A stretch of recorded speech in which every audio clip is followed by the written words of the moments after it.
نہیں، ہم plan be کا استعمال کریں گے، تم بس انہیں ٹریفک میں پھنسائے رکھو، ہم 2 گھنٹوں تک ادھر پہنچ جائیں گے، آگے کا ہم دیکھ لیں گے۔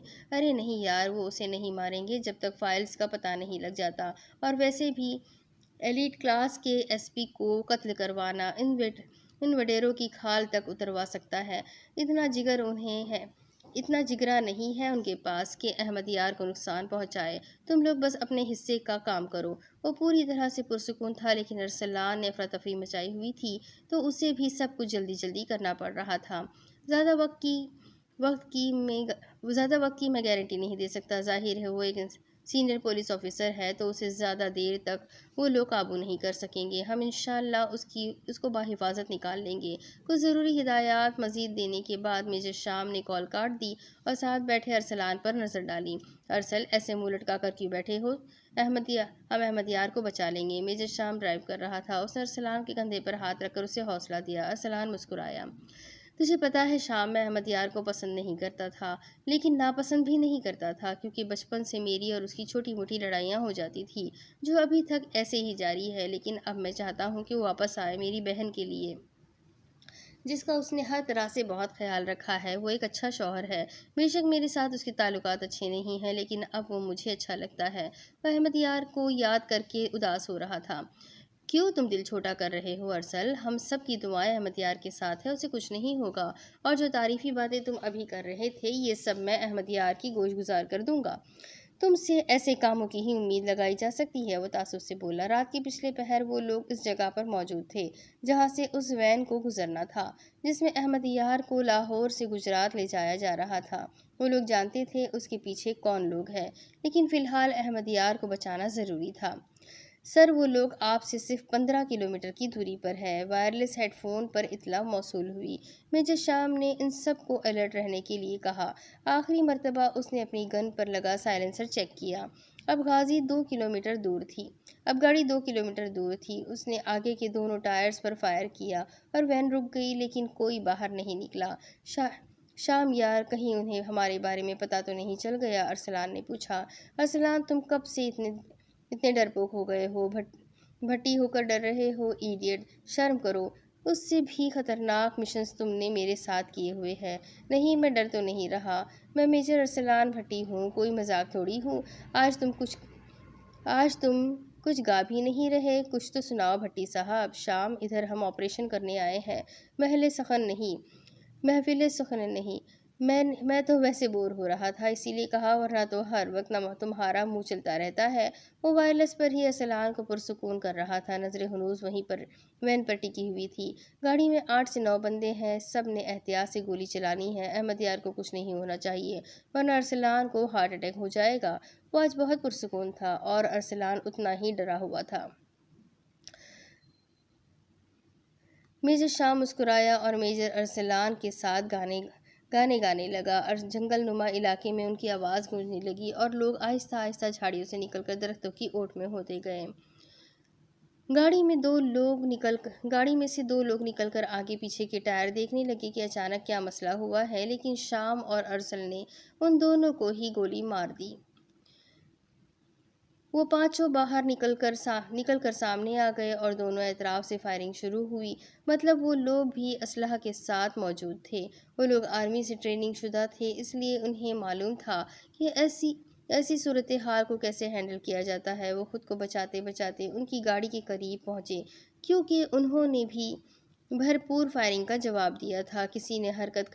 کسی نے کوئی حرکت کرنے کی کوشش کی تو ماں قسم اس کا بھیجا اڑا دوں گا۔ گاڑی کی پچھلی طرف سے کوئی مرد احمد یار کو لیے ہوئے نکلا۔ احمد یار کے ہاتھ بندھے ہوئے تھے اور اس بندے نے گن اس کی کن پٹی پر رکھی ہوئی تھی۔ احمد یار کی حالت سے لگ رہا تھا کہ اسے کافی مارا پیٹا گیا ہے، لیکن ایک مضبوط مرد ہونے کی وجہ سے وہ ابھی تک سانس لے رہا تھا اور کافی حد تک ریلیکس بھی لگ رہا تھا۔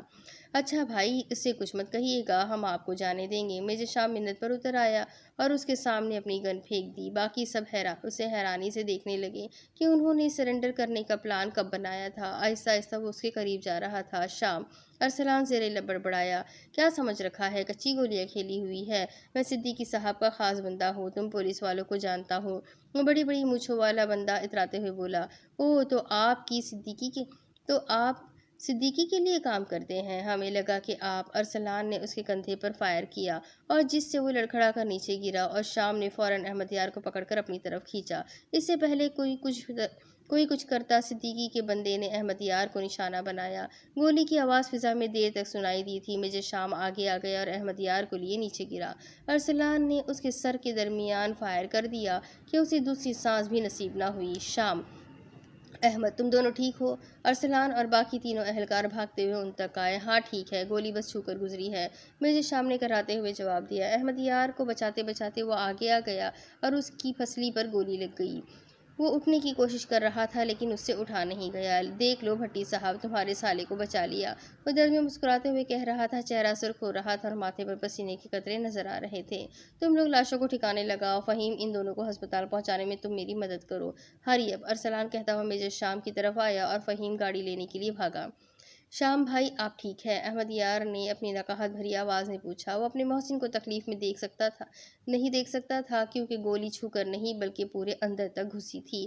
میں ٹھیک ہوں احمد یار، یہ ارسل تمہیں کچھ بتانا چاہتا ہے۔ گاڑی سے ٹیک لگائے وہ درد ضبط کرنے کی کوشش کر رہا تھا کیونکہ ارسلان اپنے تئیں ابتدائی طبی امداد کر رہا تھا جو کہ وہ ہمیشہ سے کرتا آیا تھا۔ فہیم گاڑی لے آیا اور ارسلان نے جلدی سے اسے گاڑی میں بٹھایا اور خون روکنے کے لیے پٹیاں کرنے لگا۔ جب تک ہاسپٹل آیا غازی بے ہوش ہو چکا تھا کیونکہ اس نے جسم پر اتنی گولیاں کھائی تھی کہ اب وہ کسی اور کے خون کے عطیات پر زندگی گزار رہا تھا۔ وہ کتنے ہیں معصوم، کتنے ہیں ظالم، نصیر آپ کیا جانے، ہم جانتے ہیں۔ معظم آپی بہت اچھی ہے، وفا نے چائے بناتے ہوئے ساتھ کھڑے شاہزیب سے کہا۔ ہاں میں بھی بہت اچھا ہوں، اس نے وفا کی توجہ اپنی طرف کروانی چاہی۔ وہ تو میں بہت اچھے سے جانتی ہوں، وفا نے تنزیہ کہا۔ کیا جانتی ہو؟ یہی کہ تم کتنے اچھے ہو، یقیناً مجھے یاد نہیں کروانا چاہیے، وفا نے شرارت سے اسے باور کروایا۔ یہ کشمیر ہے وفا، مجھے آپ کر کے مخاطب کیا کرو، یہاں کے کچھ اخلاقیات ہے جس سے ہم دونوں نابلد ہیں۔ وہی دادی نے میری کان کھینچ لینے ہیں، میں تو یہاں کی اخلاقیات سے نابلد نہیں ہوں، معظم آپی کے ساتھ بیٹھ کر دادی سے سب سیکھ رہی ہوں، وفا نے بتایا۔ کیا سیکھ رہی ہوں؟ یہی کہ شوہر کو کیسے قابو کیا جاتا ہے، کیسے کیا جاتا ہے۔ مسٹر ایس پی آپ کو بتا دیا تو آپ کو قابو کیسے کروں گی؟ شاہزیب مدھم سا مسکرایا۔ ویسے بھی معظم آپی بہت اچھی ہے، وہ مجھے سب سمجھاتی ہے کہ مجھے اس گھر میں کیسے رہنا ہے، مطلب مجھے یہ نہیں کہتی کہ ایسے رہو، لیکن وہ اتنے پیار سے بولتی ہے کہ لگتا ہے منت کر رہی ہے، اور بندے کو ان کی بات ماننی چاہیے۔ پتہ ہے مجھے لگتا ہے وہ میری سگی بہن ہے کیونکہ وہ ہر رات کو مجھ سے میرے بارے میں پوچھتی ہے، میرے ساتھ دکھ سکھ شیئر کرتی ہے، وہ بہت اچھی ہے۔ غازی بھائی بہت لکی ہے، انہیں اتنی معصوم بیوی ملی۔ شاہزیب نے تعصب سے اسے دیکھا کہ جب بھی وہ اس سے بات کرنے آتا اس کے پاس غازی اور معظم کے بارے میں بات کرنے کی لمبی لسٹ ہوتی۔ مجھے بھی معصوم بیوی ملی ہے، بس فرق یہ ہے کہ میری بیوی جلد باز ہے اور بولتی بہت ہے۔ شاہزیب نے اس کے قریب آ کر چولہا بند کیا۔ چائے پک چکی ہے، وہ مسکرایا۔ وفا نے گڑبڑا کر اسٹو کی طرف دیکھا جہاں چائے پک کر کالی ہو گئی تھی۔ خیر، زیادہ دیر پکائی گئی چائے کا زیادہ مزہ آتا ہے۔ پیچھے کھڑے ہو، میں ڈال رہی ہوں چائے۔ وفا نے کپ شیلف پر آگے کو کیے اور خفگی سے بولی۔ کاٹتا نہیں ہوں جو۔ آئی ایم سوری، میں صرف چائے بنانے آئی تھی۔ معظم نے کچن کا دروازہ کھٹکھٹا کر دونوں کو اپنی طرف متوجہ کیا اور صفائی پیش کی۔ وہ کورل رنگ کی قمیض شلوار پر شال اوڑھے ہوئے تھی، نظر کی اینک کی وجہ سے وہ بہت باوقار اور بڑی بڑی لگ رہی تھی۔ وہ دونوں بھی ایک وقت شرمندہ ہوئے۔ شاہزیب فریج کھول کر کھڑا ہو گیا۔ اف، کیا عزت رہ گئی ہوگی بھابھی کے سامنے۔ او معظم آپی، میں چائے ہی بنا رہی تھی، وفا نے دل میں شاہزیب کو کوستے ہوئے معظم سے کہا۔ لیکن وہ تم خود کے لیے اور زیبی بھائی کے لیے بنا رہی ہو، میں خود بنا لیتی ہوں۔ وہ ابھی سو کر اٹھی تھی اور دل عجیب سا ہو رہا تھا تو کچن میں چلی آئے۔ شاید وہ غازی کو مس کر رہی تھی، صرف مس نہیں بہت زیادہ مس۔ میں بنا دیتی ہوں، وفا نے کہا۔ پھر ایسا کرو یہ مجھے دے دو، تم دونوں مل کر اور بنا لو۔ معظم نے ایک کپ میں چائے اونڈے لی اور اسے اٹھا کر اوپر والا کیبن کھول کر ٹفن نکالا اور ایک چمچ ستو چائے میں ڈال کر اسے ہلایا۔ سارے میں خاموشی چھا گئی۔ تم دونوں کی انٹری کتنی ڈرامیٹک ہے، میں ابھی بھی یقین نہیں کر سکتی کہ 1 ماہ پہلے تک میں تم لوگوں کو جانتی بھی نہیں تھی اور اب تم لوگ فیملی بن گئے ہو۔ How strange.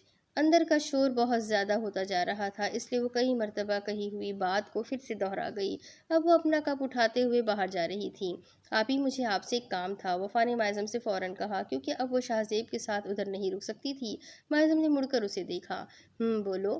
وہ اس وقت کسی اور کی سوچوں میں غلطہ تھی۔ شاہ زیب، آپ ہی چائے پیئے، میں آتی ہوں۔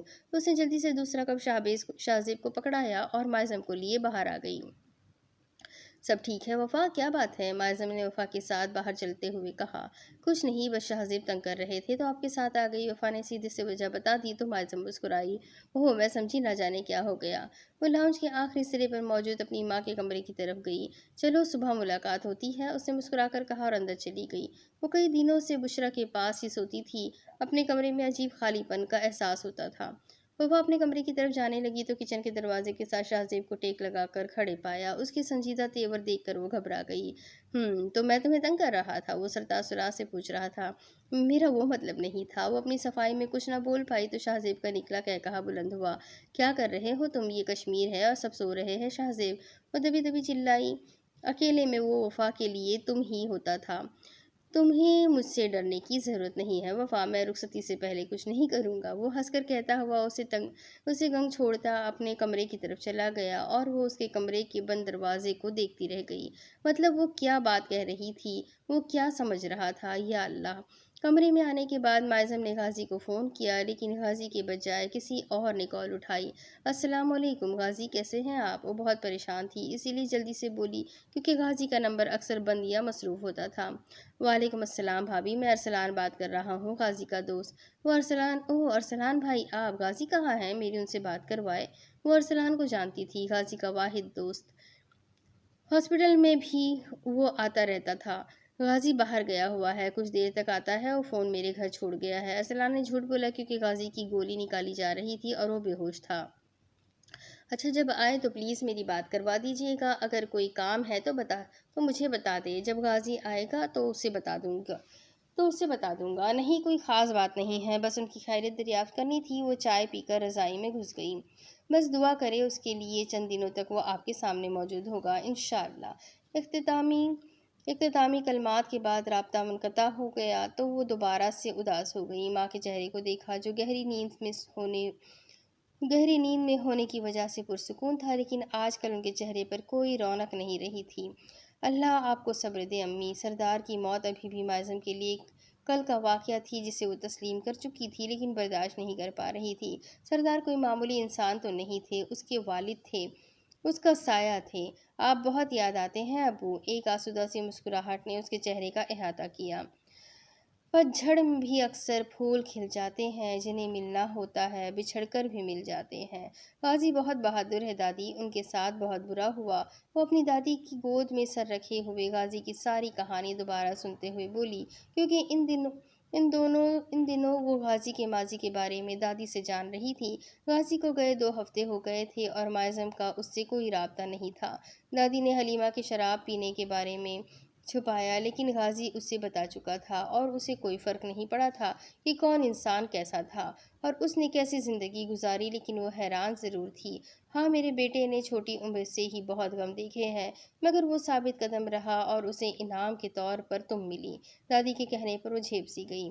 میں انہیں نہیں، وہ مجھے انعام کے طور پر ملے ہیں دادی۔ اللہ نے مجھے رسوا نہیں ہونے دیا۔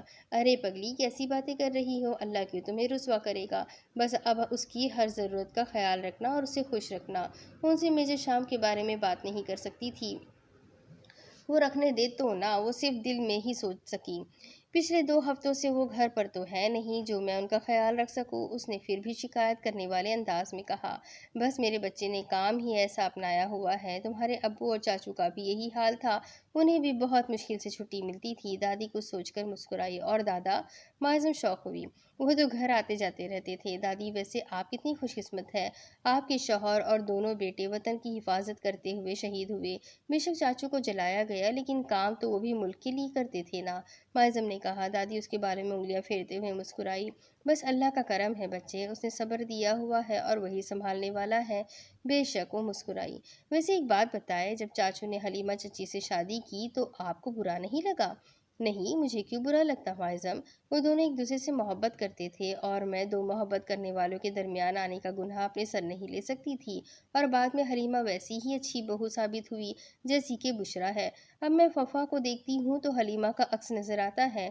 یوں لگتا ہے جیسے چہرے کے سارے نقوش حلیمہ سے چرائے ہو، ساری عادات اپنی پھوپھو کی دی ہو۔ حلیمہ کی طرح ہی بہت پیاری بچی ہے، اور مجھے امید ہے چاچو کی طرح زیبی بھائی بھی وفا کا خیال رکھیں گے اور اسے اس کا ماضی یاد نہیں کروائیں گے۔ وہ مجھے مہجبین آپی اور منہا بھابھی کی طرح ہی عزیز ہے۔ مجھے اپنے خون پر پورا بھروسہ ہے معظم۔ ہمارے خاندان کے مرد اپنی عزت کی حفاظت کرنا بہت اچھے سے جانتے ہیں، چاہے وہ سلطان غازی اور اس کے دونوں بیٹے ہو یا سلیمان احمد اور اس کا بیٹا ہو۔ اس کا اندازہ تم غازی اور شاہ زیب کے اعلیٰ ظرفی سے لگا لو کہ اپنے ماں باپ کے قاتل کی بیٹی کو اپنے خاندان میں شامل کیا ہے۔ دادی اسے بتا رہی تھی، لیکن اس سب میں وفا کی غلطی نہیں تھی۔ اسے تو خود اپنے باپ بھائی کے بارے میں پتہ نہیں تھا۔ بالکل میری جان، لیکن مرد ذات اس بات کو اپنی انا کا مسئلہ بنا لیتے ہیں، اور اگر اس طرح شادی کر بھی لی تو بیوی کو کبھی ان کا اصل مقام اور مرتبہ نہیں دیتے اور اسے ماضی کے طعنے دے دے کر ہی ختم کر لیتے ہیں۔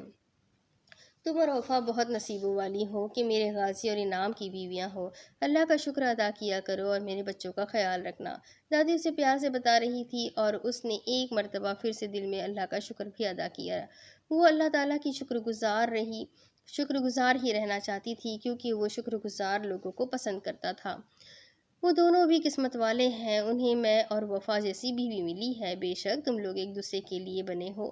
اللہ میرے بچوں کو نظر بد سے محفوظ رکھے اور تم لوگوں کے آنے والی زندگی کو خوشیوں سے بھر دے۔ دادی نے دعا دی۔ آمین، معظم نے کہا۔ وہ واقعی خوش قسمت تھی یا اس کا امتحان لیا جانے لگا تھا؟ وقت خوب جانتا تھا اسے احتشام غازی کی بیوی ہونے کا شرف حاصل ہونا تھا، اور اس کے لیے وہ جتنا شکر ادا کرتی کم تھا۔ وفا کی راہ پہ میری طرح کے شہیدوں کی بہت لاشیں ملیں گے۔ کبھی جو آنا چاہو میری جانب جہاں چھوڑا وہیں بیٹھے ملیں گے۔ اتنا کڑوا سوپ میں نے اپنی زندگی میں نہیں پیا ارسل۔ یہ تمہارے ہاتھ کے ذائقے کو کیا ہو گیا ہے؟ میجر شام سوپ پیتے ہوئے ارسلان کو باتیں بھی سنا رہا تھا۔ کوئی شک نہیں تھا کہ وہ ارسلان کے ہاتھ کا کھانا بہت شوق سے کھاتا تھا، لیکن ابھی وہ اسے تنگ کرنا اپنا حق سمجھ رہا تھا۔ سوپ اچھا تھا، وہ شوق سے پی رہا تھا۔ بہت بے مروت انسان ہو تم میجر، ایک تو منہ پھاڑ کر فرمائش کرتا ہے اور پھر ایک لفظ بھی تعریف کا نہیں بک سکتا۔ ارسلان فوراً برا منہ بنا گیا۔ میرا اتنا برا وقت بھی نہیں آیا کہ تمہاری تعریف میں قصیدے پڑھوں لکھوں۔ ٹیشو پکڑاؤ۔ سوپ ختم کر کے اس نے ارسلان پر احسان کیا اور پیالہ ارسلان کی جانب بڑھایا۔ اب اٹھ بھی جا، کب تک یوں مریضوں کی طرح پڑا رہے گا؟ ارسلان نے ٹیشو کا ڈبہ اس کے سامنے کیا۔ جب تک تم مجھے میرا فون نہیں دے دیتے۔ شام نے ڈھٹائی کا مظاہرہ کیا۔ تیرے فون کا پاس ورڈ تو میں کسی نہ کسی طرح کھول ہی لوں گا، پر اب واپس نہیں کروں گا۔ ارسلان کو کوئی اور صدمہ کھا رہا تھا۔ میرا بچہ کتنا بھولا ہے، اتنے اہم نمبر اور میسیجز میں فون میں لیے پھرتا ہوں نہ جو فون کا پاس ورڈ کھولنے کے لیے تم مرے جا رہے ہو، اور یہ تم پاس ورڈ کھولنے کا ڈرامہ کم از کم میرے سامنے مت کرو۔ پچھلے 1 ماہ سے سائبر سیکیورٹی والوں کے ساتھ ہو تم گدھے۔ میجر شام اس کی کیفیت کا بھرپور مزہ لیتے ہوئے بولا۔ شام یار انسان بن جا، دیکھ میرا بھائی نہیں تو کیوں میری خوشحال ازدواجی زندگی خراب کرنے پر تلا ہوا ہے؟ وہ تو بس کچی عمر کا پیار تھا، اب تو ایسا کچھ نہیں ہے۔ ارسلان اب منت پر اتر آیا۔ انسان کچی عمر کا پیار کبھی نہیں بھولتا میجر ارسلان بھٹی، اور ازدواجی زندگی خراب ہونے کی تو تم بات ہی مت کرو، وہ پہلے ہی بہت خراب ہے۔ جب بھی گھر جاتے ہو تمہاری بیوی ناراض ہو کر میکے بیٹھی ہوتی ہے۔ مانا پیار بہت ہے، لیکن اتنا بھی کیا، شوہر کی پرواہ ہی نہیں۔ ہر مرتبہ چھٹی پر تم صرف اسے مناتے ہی رہ جاتے ہو۔ وہ ذرا سا سنجیدہ ہوا، لیکن صرف چہرے سے۔ یار فائقہ کے معاملے میں غلطی میری ہے، میں ہی ہر بار لیٹ ہو جاتا ہوں، لیکن تو یہ میسج ڈیلیٹ کر۔ وہ واپس اصل مدعے کی طرف آیا۔ جو چیز میرے موبائل میں موجود ہی نہیں ہے وہ میں کیسے ڈیلیٹ کروں ارسل؟ وہ اب کی معصومیت سے بولا۔ 1 نمبر کا کمینہ، دھوکے باز اور خبیث انسان ہے تو شام۔ وہ غصہ ہوا۔ ارسل کیا تم مجھے گالیاں دے کر جنت حاصل کرنے جا رہے ہو؟ اور اگلے مہینے کی 15 کو ولیمہ ہے، فیملی سمیت تشریف لانا، ورنہ میرے پاس موجود ثبوتوں کو میں گواہ سمیت گھر بھیج دوں گا۔ پھر صفائی دیتے رہنا اور کوشش کرنا اپنی ازدواجی زندگی کو بچانے کی۔ وہ اٹھ کر واش روم کی طرف بڑھ گیا تھا۔ کس کا کیا ہے؟ ارسلان حیرت سے چلایا۔ وہ رکا اور گردن موڑ کر تعصب سے اسے دیکھا۔ میرا ولیمہ ہے اگلے مہینے کی 15 کو، اس نے صاف اردو میں دوبارہ بتایا۔ مجھے یقین دلا ارسل، تم بہت بکواس کرتے ہو۔ ایک مرتبہ پھر بتاؤ کس کا ولیمہ ہے؟ مائیکل جیکسن کا ولیمہ ہے، اگلے ماہ کی 15 کو، چلے جانا پہلی فرصت میں اسی کے پاس۔ وہ تڑک کر جواب دے کر واش روم میں بند ہوا، کیونکہ اسے ارسلان کی اوور ایکٹنگ ایک آنکھ نہیں بھا رہی تھی۔ میجر، اس بات پر بندہ یقین بھی کر سکتا ہے، تو جیسے ان رومانٹک بندے کا ولیمہ مجھ سے تو ہضم نہیں ہوگا۔ ارسلان، تم دفع ہو رہے ہو یا میں باہر آؤں؟ وہ واش روم کے اندر سے دہاڑا۔ کچھ دیر بعد ارسلان دوبارہ کمرے میں آیا تو وہ زخم کی ڈریسنگ چینج کر رہا تھا۔ بندہ دروازہ ناک کر لیتا ہے ڈفر، شام نے غصے سے کہا۔ یہ تمہیں میرے سامنے شرٹ لیس ہونے پر کب سے شرم آنے لگی؟ ارسلان حیران ہوا۔ فضول مت بولو، میری مدد کرو۔ ارسلان آگے آیا اور اس کی پسلی پر مسکراتے ہوئے خود پٹی کرنے لگا۔ تم اتنا جو مسکرا رہے ہو، کیا بکواس ہے جو چھپا رہے ہو؟ شام نے شکی نگاہوں سے اسے گھورا۔ او میجر، کیا بتاؤ؟ میرے کام کی بات۔ اچھا، باقی باتیں چھوڑو، اپنی خیر مناؤ۔ کیوں؟ میں تمہاری مظفر آباد کی سیٹ بک کروا لیتا ہوں۔ وہ کیوں؟ مظفر آباد میں سب ٹھیک ہے؟ وہ ایک دم پریشان ہوا۔ او میجر، وہ جو ایک پہیلی ہے اصل میں تمہاری بیوی ہے، ارسلان مسکرا کر کہتا۔ اس کا موبائل بیڈ پر پھینک چکا تھا۔ وہ مزید پریشان نظر آ رہا تھا۔ زخم پر ڈریسنگ مکمل ہو چکی تو وہ کھڑا ہو کر شرٹ پہننے لگا۔ ارسلان نے پھر اس کی مدد کی۔ تم سیدھے سیدھے بتاؤ ارسل، کیا ہوا ہے؟ اس نے فون کی طرف کوئی خاص توجہ نہیں دی۔ کسی بندے کا پارا اندازاً تم بتاؤ 120 مس کالز کے بعد کتنا ہائی ہو سکتا ہے؟ وہ بڑے معصوم انداز میں دونوں ہاتھ بازوؤں کے گرد باندھ کر کھڑا ہو گیا۔ 120 مس کالز؟ کس نے؟ کیا مائزم؟ وہ فوراً فون کی طرف لپکا۔ اب دیکھتے ہیں کون ہے جو رکا غلام، ارسلان کہتا ایک آنکھ دبا کر باہر کی طرف بھاگا، اور غازی تو بس اتنے دنوں کی مائزم کی مس کالز دیکھ رہا تھا، جس کو ہر بار یقیناً فون بند ہونے کی ہی اطلاع ملی ہوگی، اور اس کا ری ایکشن کیا ہوگا۔ غازی کو سوچ کر ہی جھرجھری آ گئی۔ وہ شرٹ پر اوور کوٹ پہن کر باہر آیا۔ اس کا ارادہ ارسلان کو قتل کرنے کا تھا، لیکن اس کے بجائے احمد یار لاؤنج میں بیٹھا ہوا دیکھا تو مسکرا دیا۔ ایسے کبھی اس لاؤنج میں سردار بیٹھے مسکرا رہے ہوتے تھے۔ السلام علیکم احتشام، اب آپ کی طبیعت کیسی ہے؟ احمد یار تعظیماً اٹھ کھڑا ہوا۔ میں ٹھیک ہوں احمد، بیٹھو۔ یہ ارسل کدھر گیا؟ وہ نارمل سے انداز میں آگے پیچھے دیکھتا اس سے پوچھ رہا تھا۔ وہ ارسلان کہہ رہا تھا مارکیٹ سے کچھ سامان لینا ہے، رات تک آ جائے گا۔ اچھا تم سناؤ؟ وہ احمد یار کے ساتھ باتوں میں لگ گیا اور ایک مرتبہ پھر مازم کو کال کرنے کے بارے میں بھول گیا۔ چند دنوں سے وہ اسی طرح سب کی اور سناؤ سن رہا تھا، اور اسی اور سناؤ میں اسے ارسلان کی ماضی کا ایک قصہ مل گیا تھا، جس کی وجہ سے وہ اسے تنگ کر رہا تھا۔ ابھی وہ لوگ باتیں کر رہے تھے کہ ارسلان آ گیا۔ ان دونوں کی باتوں میں وقت کا احساس ہی نہ ہوا کہ کب دوپہر سے رات ہو گئی۔ شام ابھی تک تو ادھر ہی ہے، میں سمجھا تو مظفر آباد پہنچ چکا ہوگا، اس نے انجان بن کر ہنستے ہوئے کہا۔ مظفر آباد کیوں؟ احمد یار نے پوچھا۔ یار بھائی کا ولیمہ ہے، اسی کی تیاری کرنی ہے۔ صاحب کا ولیمہ بھی ہے، بس بتاتے ہوئے شرما رہے ہیں۔ کوئی بات نہیں، ارسلان نے کہا۔ وہ اب سارے بدلے چکانے کے موڈ میں تھا۔ ارسل، تم بکواس بند کرو گے؟ مجھے شام کو لگ رہا تھا کہ ارسلان آج کچھ زیادہ ہی شوخا ہو رہا ہے۔ کھانا تو یقیناً تم دونوں حرام خوروں میں سے کسی نے نہیں بنایا ہوگا۔ ارسلان نے صاف ستھرے کچن میں نظر ڈالی تو دونوں حرام خوروں نے ایک دوسرے کو دیکھا۔ ہمیں لگا کہ تم باہر سے لے کر آؤ گے۔ تجھے ہمیشہ لگتا ہے احمد یار، اور نکلو یار، گھر جا کر کھانا کھانا آتے ہو تو جانے کا نام ہی نہیں لیتے۔ ارسلان نے منہ بسوڑتے ہوئے احمد یار کو نکالنے والے انداز میں کہا۔ گھر آئے مہمان کے ساتھ ایسے نہیں کرتے ارسل، اسے کھلا پلا کر عزت سے رخصت کرتے ہیں، میجر شام نے کافی سنجیدگی سے کہا۔ جتنا یہ چھوٹا سا گھر میرا ہے اتنا آپ کا بھی ہے جناب، تشریف لائیں، کچن میں مہمان کے لیے کچھ بنائیں۔